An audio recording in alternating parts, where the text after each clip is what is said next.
Hello everyone, it's Red with RedDragonLeo.com. It is March the 16th, Sunday. It's been a while since I've done an update, so I think now's a good time.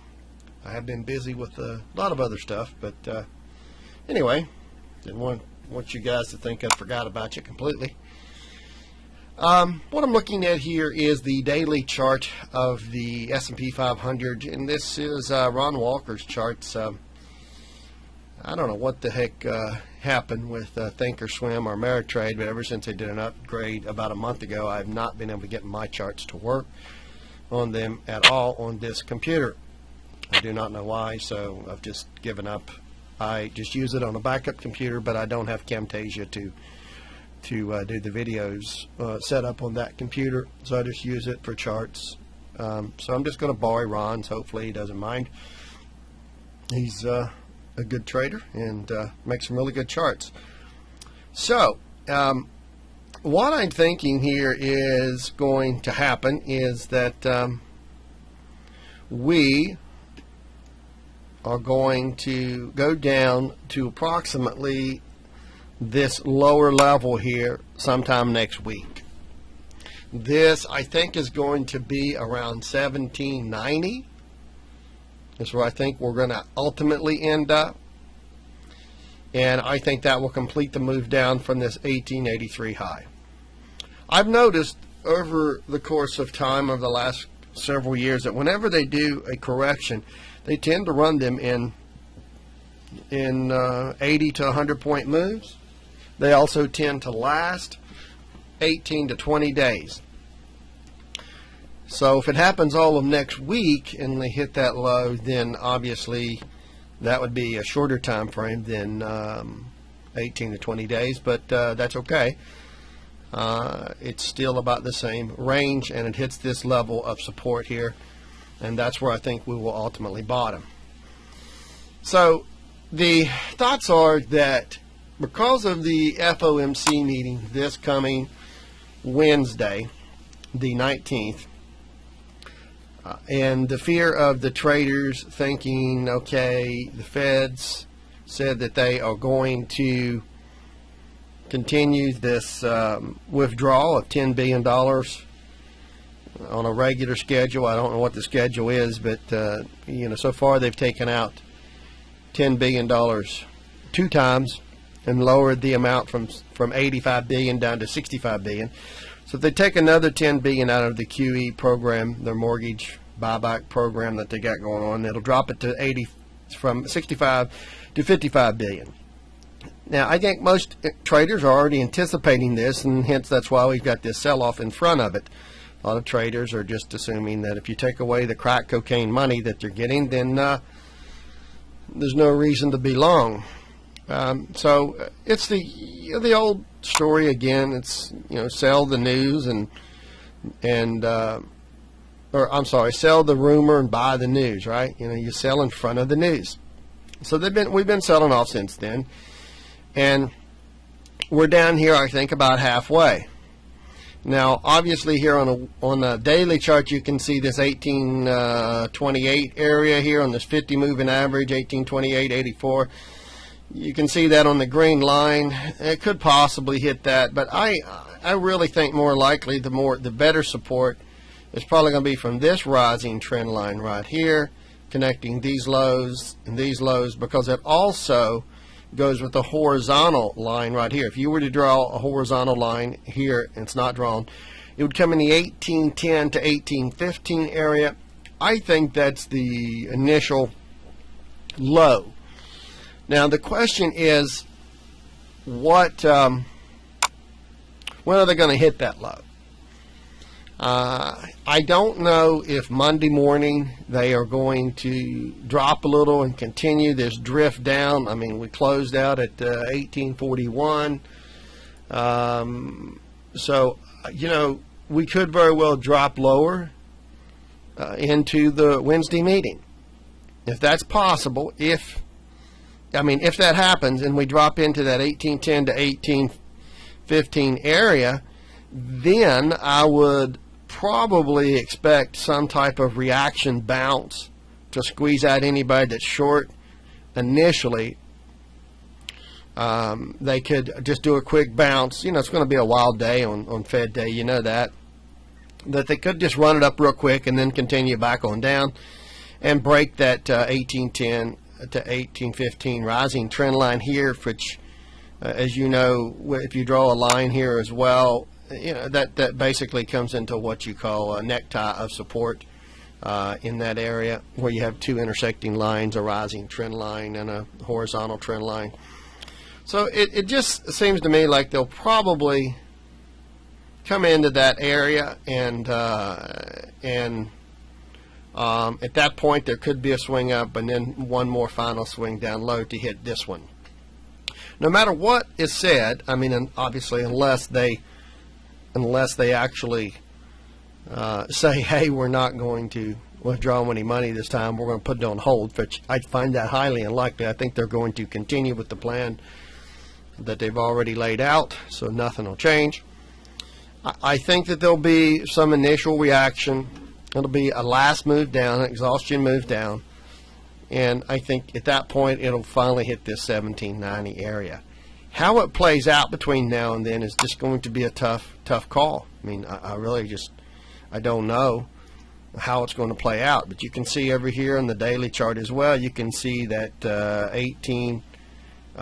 this rising trend line here, it's coming in. You can still see the same thing, 1810, maybe 1815. That's also these prior peaks here. So it'd be like the first hit, and then maybe a little bounce or something, and then back down again. I do believe they're going to break it. And I think they're going to pierce 1800 and hit the 1790 area. And there's a lot of reasons for that. There's a psychological factor that 1800 is an even play. If you pierce it, everybody's going to think we're just going to collapse, and I don't see that happening. I think that's where we're going to find good support from this rising trend line right here. It's almost a channel. I mean, but this rising trend line connecting here and connecting down here, I think it's going to come up here to around 1790 area. On the weekly chart, you can kind of see the same thing here. Basically, this rising trend line right here is just under 1800. If you draw a line down right here on the weekly chart, you can literally tag that and then go back up. You can see that we are moving up, and we have made a lower move down here than this prior week. That's kind of setting up what you call your positive divergence on the weekly chart, which indicates that after this, this move down for this week will probably, it'll probably be a lower one. Again, it'll probably be deeper than this one. I suspect that we'll start to curl back up in the following weeks and start putting a few of these bars positive. I really feel like we're going to finally go and put up a new high. But during that time period, this thing's going to probably float down because it's going to get weaker and weaker. It's just way overbought up here in this area. As it floats down and we put in a higher high, that's your positive divergence. This kind of chops around this area. It's already exhausted up to the high area. And then if we put in a higher high, as I expect, which I believe will be above it, 1900, then at that point, that might put us into, let's see, I guess early April maybe, or late March. I don't know if it's going to be early April or late March, but it depends on how many of these we do. And then you roll over, and then you finally tank. But I'd like to see this get down here closer to this 30 area before it rolls over. And right now it's in the 39 to 41 area. It'd be nice to see it drop down to at least 30, and then you might feel more comfortable with it actually tanking. And then you see this right here. You see you're still in bull territory right now. You're sitting at a 60.42 RSI. The ideal situation is to go down here, hit the 50, which is common on this coming week. If we went down here and bang, we hit just below 1800, hit 1790. If we did that and hit that 50, you'd expect it to curl back up and then put in another lower high for a few weeks, 1 or 2 weeks. I don't know how many weeks. And then once it breaks 50, then you're going to expect this line to break. They've tagged this line once, came up strong on it. This time I think they'll tag it, come up a little bit weaker, and then they'll put in one more final high, and then the next time they tag the line, I think it'll break. Because, I mean, look at this. This is all the way back from 1074 back in 2012, October 2012. You can see right now there's just no indication yet that we're getting ready to collapse. There's just none. We're still above this line. The ideal situation would be for it to break the line and come back up and back test it. You see that, and then you know that we're really ready to collapse. But that could be out in April, and it might not even do that. It might just break it and not even back test it at all. Just keep on going down and being a real nasty move down once it finally breaks it. But right now, it's tagged it here. It's come close here. It tagged it here. It tagged it here. And it's still up here in bull territory. So you got to look at this. It's still bullish, but on the short term, I do think we should expect some moves down, and that should be, this coming week. And I really feel like we're going to tag this trend line somewhere in that 1790 area. I don't know what day. It could happen on Fed Day on Wednesday. It could happen later, maybe by Friday or Thursday. I don't know how they're going to let it play out. But you look here on a let's say a 60-minute chart, you can see we're going down here. We're oversold here on the actual histogram bar, so we're going pretty deep here, but we're not oversold here on the stochastics. So that tells you that we should be going down probably Monday and Tuesday. I don't know. Maybe they drop down Monday on the 60-minute chart. I mean, this is 60-minute chart. We could easily hit this zero line, or maybe briefly go below it and turn back up on Tuesday, possibly. That could happen, and turn back up on Tuesday, and then go into Wednesday at some kind of zone area. My thoughts are that it's possible that we could be in a zone of 1840, 1850 area all the way into Wednesday. Not knowing. And if that happens, let's draw a trend line here. We'll just pretend that you can just see, if you draw an imaginary trend line from 1882 connected to 1874, draw it straight on down here. Where are you at? You're in the 1860 area. You're depending upon when you hit it. It could be as low as 1855 area. So if we chopped around, it could end up being down to 1850.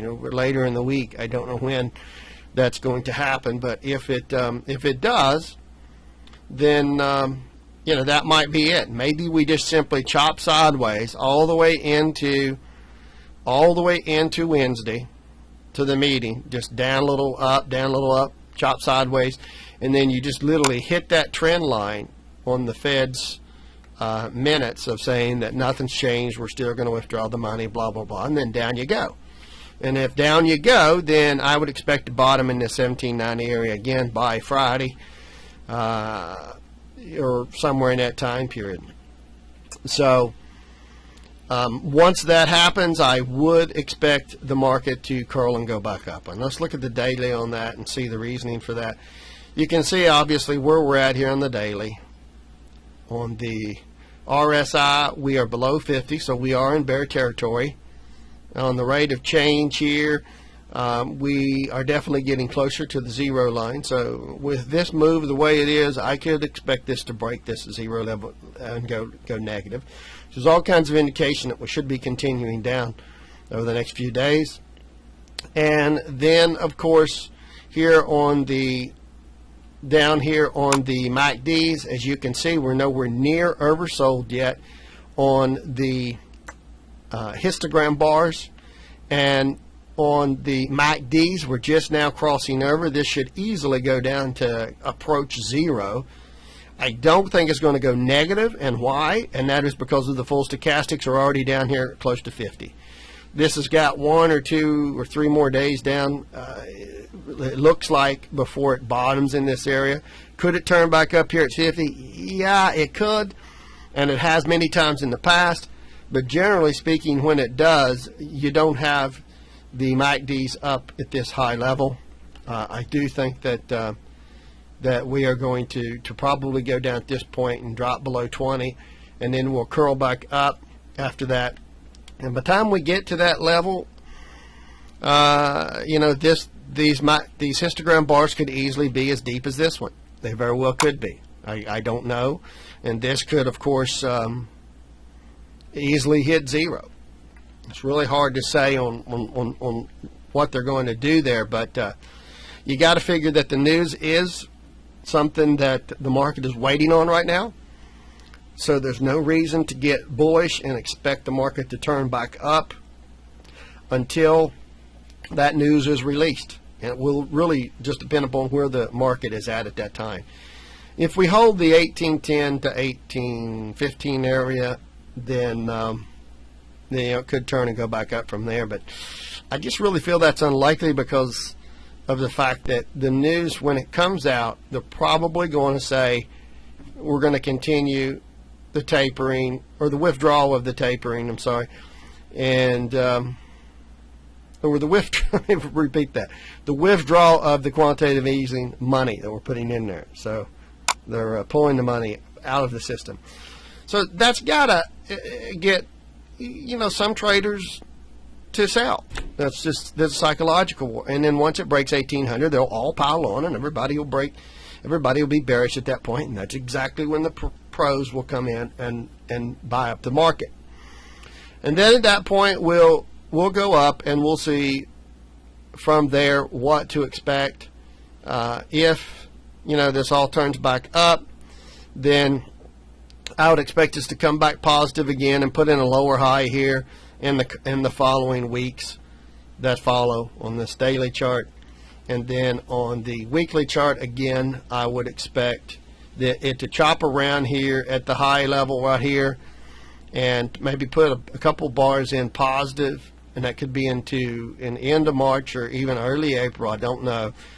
And once you put in a couple, then, you know, this is going to make your positive divergence. If you put a little lower bar on the histogram bar next week, this coming week, and you draw a line, and then you would indicate that's positive divergence, and then, you know, the market could literally go back up one more time and put in a slightly higher high than this 1883. And at that time, again, I would expect the RSI to drop to get closer to 50, you know, put in a lower high here and get closer to 50. Once it breaks 50, at that point I think we'll break this line. But I'm just not convinced yet that they're ready to do that. The only thing I'm convinced of is a couple things here, is that at some point this week, I don't know when, I think we're going to break 1800 and hit that 1790 area, which is this rising trend line. Could be Wednesday or Thursday, I don't know, or even Friday. And then at that point, I think the low is in for a while, and we will rally back up at least to hit a downward sloping trend line here. So if you drop to 1790, you expect to at least come back up there, and that would, of course, put in some type of head and shoulders pattern. Any way you look at it, with this being let's see, with this here being the right shoulder, or left shoulder, I'm sorry. No, I'm sorry. This here being the left shoulder, down here to 19 or 1790, back up here, and then at that point you have to see. But it would obviously put in a right shoulder, or it would continue higher. I just don't know which at this point. So that's the things you look for. You know, me, I would be looking to short on any decent bounces, and, you know, basically hold to look for that 1800 to be pierced to maybe 1790, and then basically look to get long on the rising trend line right here. As long as that trend line holds, and I do expect it to hold, it's rally time again. I just don't know how high. I don't know if it's going to put in a lower high at 1883 or a higher high at 1900 plus. I personally feel it's going to be 1900 plus, but I'm not going to call that yet at this point. So anyway, hopefully that helps you guys out. So again, just to recap, I am looking for either chop going into FOMC meeting, with a final hit of a downward falling trend line and then a move down, or a continued drop down into a support zone of 1810 to 1815 into the FOMC meeting, then a pop higher to fake people out, then a final move down to 1790. Or it could do the reverse. If we're at 1810 to 1815, the initial reaction could be a spike down to 1790 and then a reverse. Either way, you might not get any opportunities to short. They don't usually like to give them to you. But I am looking for that area, which again is this trend line here, to hold and sometime next week, and that would be a time to get long. Between now and then, obviously, you'd be looking for a short. All right, guys, that is all. And of course, check the comments always, as I will update you as things change and the outlook changes, and update you the best I can. Thanks again.